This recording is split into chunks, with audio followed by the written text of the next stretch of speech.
안녕하세요. 배신의 장미입니다. 오늘의 사연 시작하겠습니다. 저는 건축 설계사로서 다양한 프로젝트를 맡아왔고, 그날도 도심 한복판에서 진행되는 공사 현장에 책임자로서 바쁜 하루를 보내고 있었습니다. 공사란 원래 소음과 먼지가 따르기 마련이기에 인근 상점과 주민들의 불만을 최소화하는 것도 저의 중요한 업무 중 하나였습니다. 그 현장에서도 여러 차례 민원이 들어왔지만 유독 가장 강하게 그리고 가장 자주 항의를 하는 곳이 있었습니다. 바로 공사장 근처의 작은 카페였습니다. 초기엔 그냥 공사 소음에 민감한 손님이 많아서 그런가 보다 싶었는데 나중에서야 알게 된 사실은 조금 달랐습니다. 가장 빈번하게 민원을 넣은 사람은 다름 아닌 그 카페의 주인이라 생각했던 남자였습니다. 결국 문제를 원만하게 해결하고자 저는 직접 카페를 방문하기로 했죠. 대화로 해결할 수 있다면 그게 가장 좋으니까요. 하지만 막상 카페에 도착해보니 예상과는 다른 상황이 벌어졌습니다. 저는 그를 사장님이라 생각하고 조심스럽게 공사 일정과 소음 문제에 대해 이야기를 나누려 했습니다. 그런데 그는 당황한 표정을 짓더니 뜻밖의 말을 꺼냈습니다. 아, 저는 그냥 알바인데요. 순간 당황한 건 오히려 저였습니다. 알고 보니 그는 카페 주인이 아니라 단순한 아르바이트생이었고 민원을 넣으라고 시킨 건 따로 있었습니다. 결국 진짜 문제의 핵심은 카페 사장에게 있었던 것이었죠. 그렇게 예상치 못한 첫 만남은 다소 황당한 상황 속에서 시작되었습니다.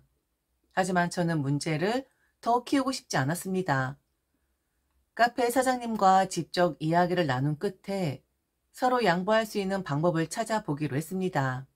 대신 저는 작은 조건을 하나 걸었죠. 공사가 진행되는 동안 저희 팀과 저는 이 카페에서 커피를 마시기로 한 것입니다. 바쁜 현장 업무 속에서 따뜻한 커피 한 잔의 여유는 나쁘지 않은 선택이었고, 카페 입장에서도 손님이 꾸준히 들락거리니 나쁠 것이 없었습니다. 그렇게 자연스럽게 저는 이 카페를 자주 찾게 되었죠. 일하는 틈틈이 들러 커피를 주문하고 때때로 간식을 곁들이기도 했습니다. 그러다 보니 늘 카운터를 지키고 있던 알바생, 그러니까 그 남자와도 자주 마주치게 되었죠. 처음엔 가벼운 인사 정도였지만 자주 보다 보니 어느새 짧은 대화를 나누게 되었습니다. 오늘 공산 잘 진행되세요? 라던가 날씨가 더운데 힘드시겠어요. 같은 소소한 말들이 오갔습니다. 그리고 그렇게 사소한 대화가 쌓여갈수록 저는 그와 조금씩 가까워지고 있다는 걸 느꼈습니다. 그러던 어느 날 우리는 조금 더 사적인 이야기를 나누게 되었습니다.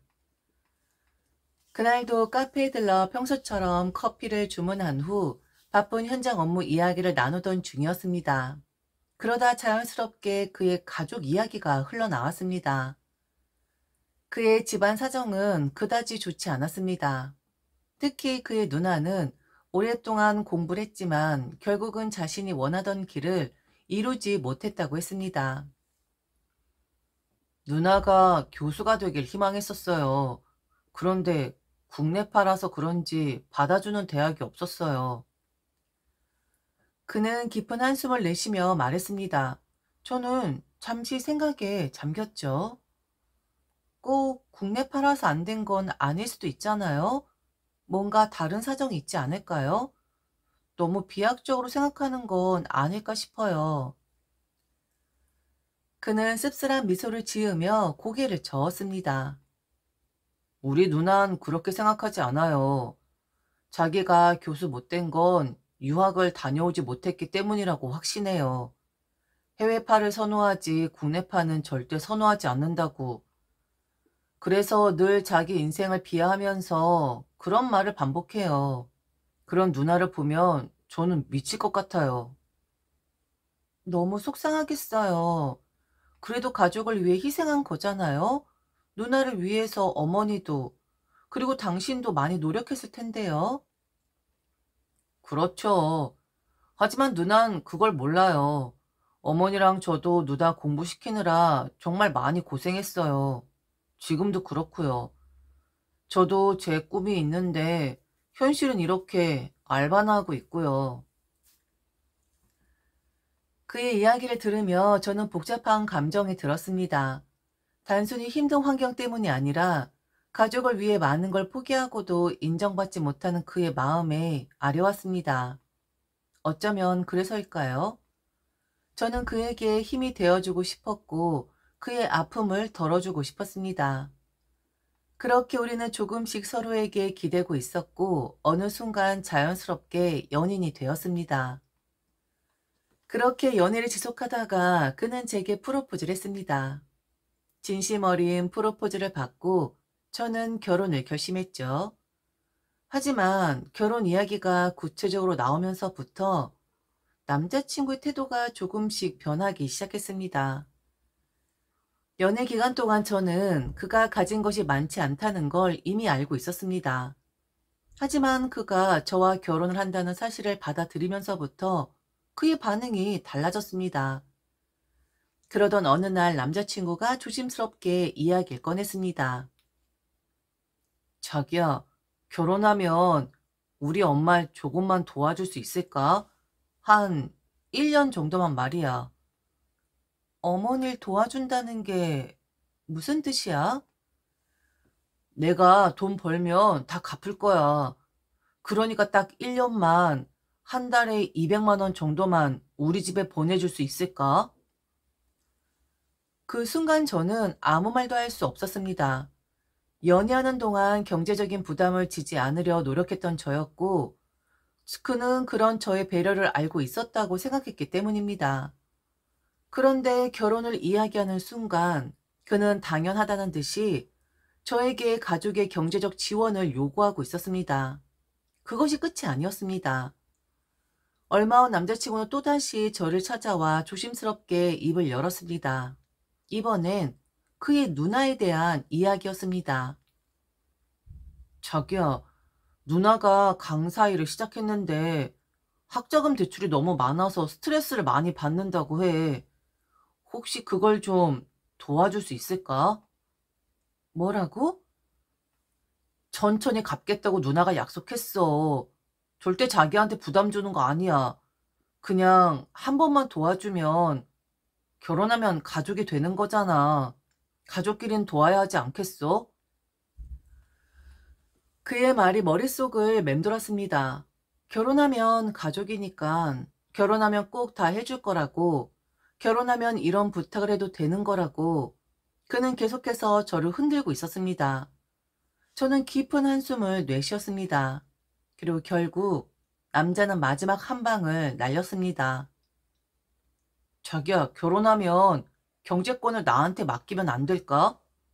뭐? 남자는 아무렇지 않은 얼굴로 말을 이었습니다. 내가 자기랑 연애하면서 느낀 게 있는데 자기 돈을 좀 막 쓰는 편이더라고. 결혼해서도 그렇게 쓰면 안 되잖아. 그러니까 내가 관리 좀 하면 좋을 것 같아. 내가 돈을 막 쓴다고? 자기 나한테 밥도 많이 사주고 선물도 자주 해줬잖아. 사실 그거 볼 때마다 좀 걱정되긴 했어. 그걸로 볼 때 결혼하고 나서도 돈 관리가 좀 필요할 것 같아서. 내가 자기가 밥값 내는 걸 신경 쓰는 것도 아니고 내가 좋아서 한 건데 그걸 보고 내가 돈을 막 쓴다고 생각한 거야? 맞아. 결혼하면 이제 가정을 꾸려야 하잖아. 그러니까 경제권을 내가 맡아서 관리하면 좋을 것 같아. 자기야, 내가 우리 가정을 위해서 하는 말이야. 나 믿어. 그 순간 머릿속이 하얘졌습니다. 지금까지 연애하는 동안 남자는 내게 고마워만 했지 한 번도 내게 뭔가를 요구한 적이 없었습니다. 그런데 결혼 이야기가 나오자 그는 180도 달라진 거죠. 이제는 경제권까지? 지금 진심으로 하는 말이야? 제 목소리는 떨리고 있었습니다. 그동안 남자친구가 제게 요구했던 것들이 머릿속을 스쳐 지나갔습니다. 그의 어머니를 위한 경제적 지원, 누나의 학자금 대출 해결, 그리고 이제는 경제권까지 가져가겠다고? 이건 해도 해도 너무한 것이었습니다. 그런데도 그는 태연하게 웃었습니다. 마치 제 반응이 과하다는 듯이. 그럼 당연하지. 결혼하면 가족이 되는 거잖아. 그리고 가정의 경제를 책임지는 건 가장의 역할이야. 자기야, 나 믿어.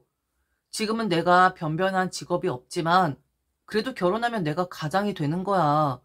그러니까 자연스럽게 경제권도 내가 가져야 하지 않겠어? 저는 그의 얼굴을 멍하니 바라보았습니다. 도대체 이게 무슨 논리인지 이해할 수가 없었습니다. 그는 지금까지 단 한 번도 안정적인 직업을 가져본 적이 없는 사람이었습니다. 항상 아르바이트를 전전했고 이제 와서 공무원 시험 준비를 하겠다고 했습니다. 그리고 그 기간 동안 제가 생활비를 감당해 달라고 했습니다. 그런데 그가 이제는 경제권까지 가져가겠다고 말하고 있었습니다. 내가 돈을 막 쓴다고? 그래서 경제권을 당신이 가져야 한다고? 자기야. 결혼해서도 그렇게 돈 쓰면 안 되잖아. 우리 함께 미래를 준비하려면 돈을 제대로 관리해야 해. 그리고 그런 건 남자가 하는 게 맞지 않아? 그래서 당신이 경제권을 정말 가지겠다고?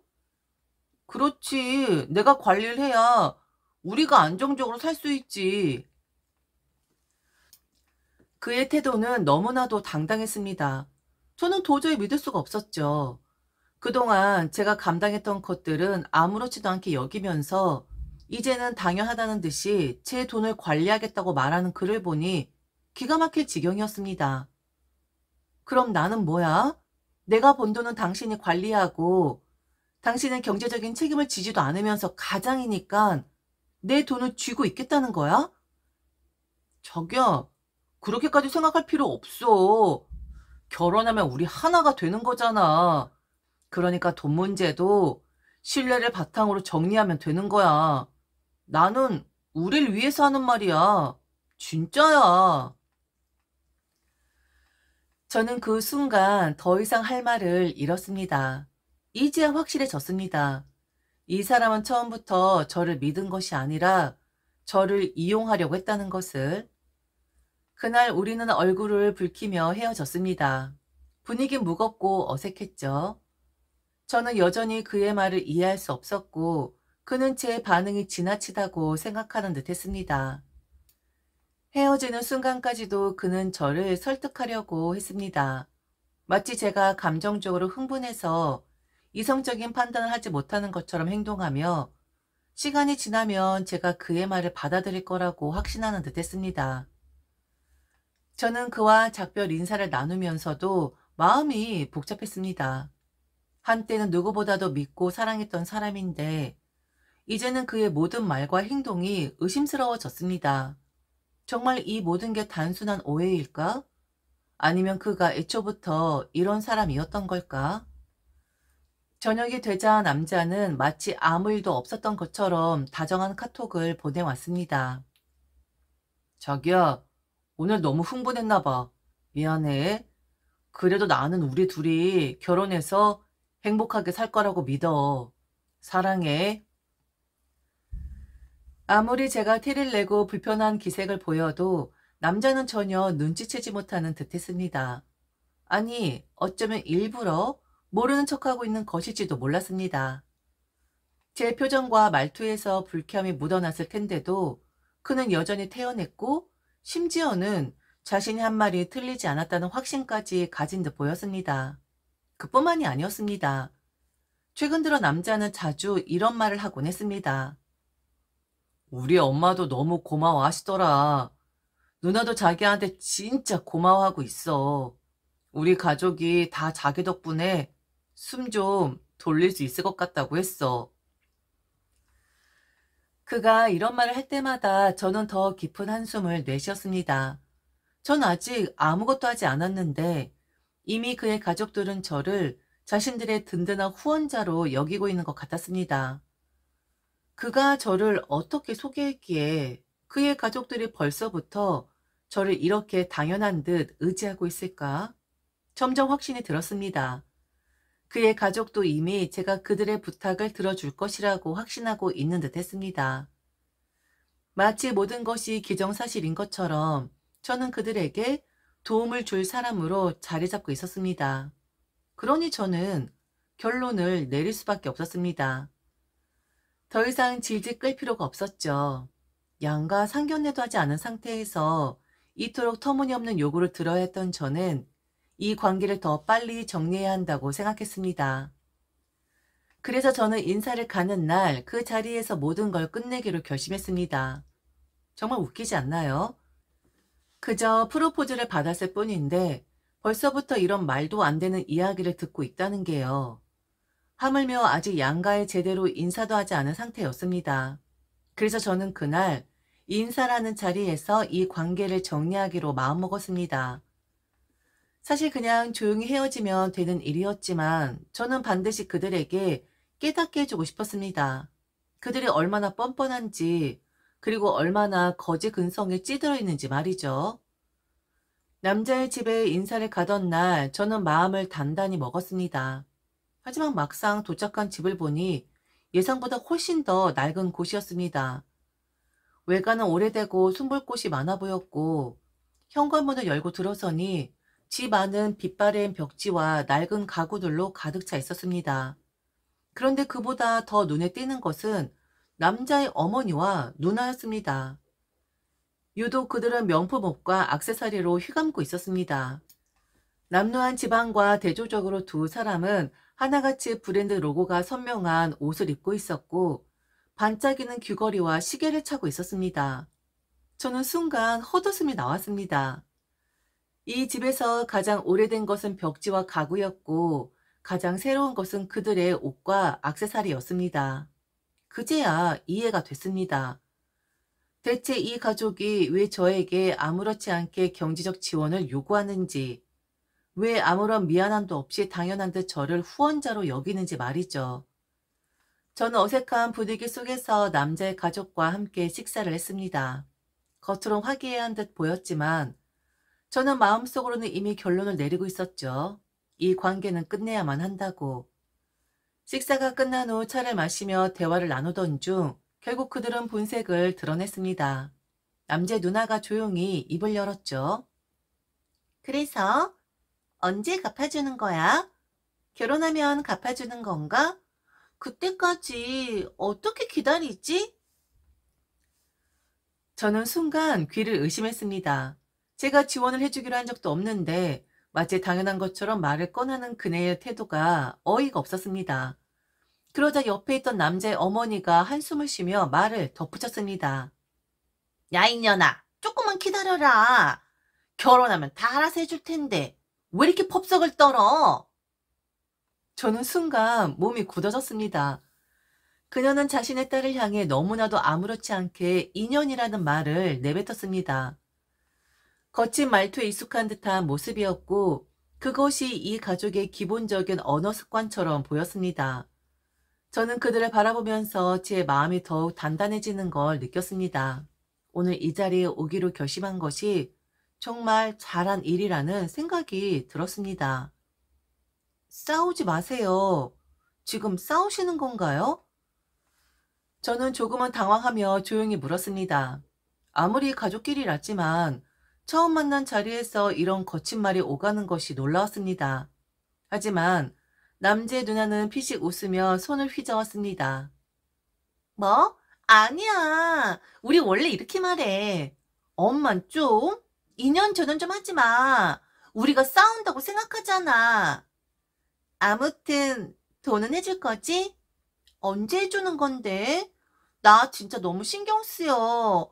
이거 얼른 다 갚아버리고 싶다고. 그녀의 말투에는 전혀 거리낌이 없었습니다. 그녀가 계속해서 돈 문제를 들먹이자 이번엔 남자의 어머니도 한몫 거들었습니다. 아니 이년이? 너는 좀 빠져라. 저기 아가, 나 200씩 줄 거야? 정말 그렇게 해주는 거야? 아니, 그렇게만 해주면 나는 정말 숨통이 트이거든. 결혼하면 바로 주는 건가? 아휴, 그냥 지금부터 주면 안 되나? 허허허허. 목젖이 보일 정도로 크게 웃어 제끼는 그녀의 모습에 저는 순간 말을 잃었습니다. 이 상황이 도대체 어떻게 흘러가고 있는 건지, 그리고 저 사람들이 정말 제게 기대하는 것이 무엇인지 이 자리에서 너무나도 명확하게 드러났습니다. 그들에게 저는 단순한 가족이 아니라 단순한 돈줄이었습니다. 저는 멍하니 그들의 모습을 바라보았습니다. 한때는 사랑한다고 생각했던 남자의 가족이었고, 결혼하면 저 역시 한 가족이 될 사람들이었습니다. 그런데 그들의 태도는 전혀 다르지 않았습니다. 저는 단순히 결혼해서 돈을 대줄 사람일 뿐이었죠. 그제야 제 자신이 한심하게 느껴졌습니다. 나는 왜 이런 남자를 좋아했던 걸까? 왜 이 사람과 영원한 사랑을 꿈꿨을까? 한때는 이 사람이 나와 평생을 함께할 운명이라고 생각했던 적도 있었습니다. 사랑이라는 이름으로 모든 걸 이해하고 그의 사정을 받아들이려고 했던 제 자신이 너무도 우스워졌습니다. 그리고 천천히 제 주머니에서 쪽지 하나 꺼냈습니다. 그리고 입을 열었습니다. 결혼은 할 거예요. 그런데 그 전에 미리 좀 해결해야 할 것들이 있는 것 같아서요. 어? 자기야, 뭔데 그래? 어? 그건 뭐야? 자기야, 잘 들어봐. 그동안 자기가 나한테 부탁했던 것들 있잖아. 그리고 자기 가족들도 이미 당연하다고 믿고 있는 부분들. 내가 한번 정리를 해봤어. 우선 당신 어머니. 1년에 200만 원씩이면 2,400만 원? 그리고 누나 학자금 대출 대략 7천만 원? 그러면 둘을 합치면 9,400만 원이지. 그래. 그런데 왜? 결혼할 건데 그 전에 이건 좀 네가 해결해야 할 것 같아. 그럼 결혼해 줄게. 뭐라고? 아니 그게 무슨 소리야. 네가 해준다고 했잖아. 내가 언제? 나는 그런 말 한 적 없는데. 그냥 듣고만 있었던 거였는데. 그제야 남자의 얼굴이 심하게 일그러졌습니다. 하지만 저는 멈추지 않고 계속 말을 이어갔습니다. 그리고 참 웃기지 않아? 나 오늘 네 가족 처음 봤다? 그런데 그렇게 돈이 없고 학자금 대출도 해결 못한 상황인데 명품 옷은 대체 뭐야? 아니, 야, 너 지금 무슨 말을 하는 거야? 우리 지금 욕 보이는 거야? 엄마, 지금 얘가 우리 갖고 노는 건가 봐. 아니, 이년아, 너는 좀 빠져라. 저기 아가, 왜 그러는 거니? 지금 아니지? 농담하는 거지? 우리 놀리는 거 아니지? 놀리기는요. 지금 가르치는 거예요. 이렇게 거지근성 보이면 안 된다는 걸 알려주는 거라고요. 뭐? 지금 너 무슨 말을 하는 거야? 나쁜 머리, 제대로 돌아가지도 않는 머리 열심히 굴려가면서 이 계산 저 계산 했나 본데 이걸 감당할 여자가 어디 있겠어요? 미치지 않고선? 아니, 그럼 아가, 이거 해결하면 결혼해주는 거니? 우리 아들이 널 엄청 좋아하는데, 그래, 딸년 학자금 대출 해결하면 결혼해주는 거야? 푹, 결혼이요? 신고를 하겠죠? 스토커로. 그리고 저는 자리에 조용히 일어나 나가버렸습니다. 남자는 급히 따라 나오며 저를 붙잡으려 했지만 저는 망설이지 않고 그의 정강이를 힘껏 걷어찼습니다. 남자는 비명을 지르며 다리를 옮겨 잡았습니다. 저는 그를 내려다보며 마지막 말을 남겼습니다. 그동안 너한테 쓴 돈 돌려달라고 안 하는 것만으로도 고맙게 생각해. 그러니까 고소당하기 싫으면 다신 연락하지 마라. 알았냐? 이 가난뱅이의 양심은 더 가난한 놈아. 그렇게 저는 그와의 관계를 완전히 끝냈습니다. 참 신기하죠. 한때는 사랑한다고 생각했던 사람이었는데 이렇게 한순간에 정이 떨어질 수도 있다니. 이후 저는 오로지 일만 하며 살았습니다. 그리고 인간에 대해 좀 더 깊이 생각하게 되었습니다. 어떻게 이런 뻔뻔한 인간들이 있을 수 있을까? 어떻게 저런 말도 안 되는 부탁을 당연하다는 듯 할 수 있을까? 그들이 특별하게 이상했던 걸까요? 저는 그렇게 믿고 싶었습니다. 정말. 지금까지 들어주셔서 진심으로 감사합니다. 이상 대신의 장미였습니다.